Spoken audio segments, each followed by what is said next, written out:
So what if I prenup. don't sign the prenup? It's my house, my boats, my cars, my business, my retirement. You have no right to that.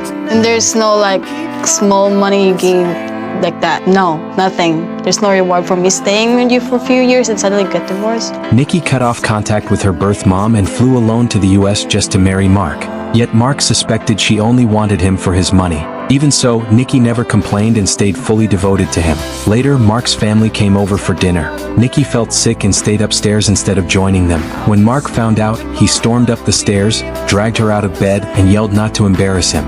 Nikki had no choice but to drag herself downstairs, enduring constant judgmental stares from his family. The room went silent when his family asked if they planned to have kids. Nikki didn't take his initial refusal seriously at first, but when Mark firmly repeated he never wanted children, overwhelming sadness crashed over her. Mark refused to take on the burden of raising a kid.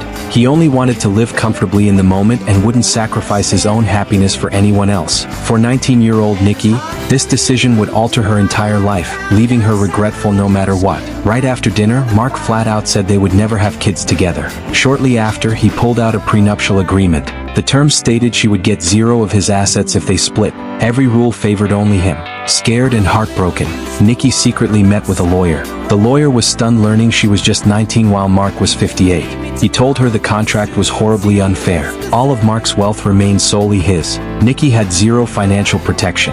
If Mark grew tired of her, he could kick her out with nothing at any time. After talking to the lawyer, Nikki confronted Mark and demanded major revisions to the agreement. Mark refused to budge one bit. He claimed protecting his own wealth in marriage was reasonable and normal in his culture. When Nikki hesitated, Mark painted a bright picture of their future to sway her. But Nikki had no job, no close friends in America, and Mark's daughter constantly mocked her. Mark flew into a rage and gave her an ultimatum. Sign now, or pack your bags and go back home immediately.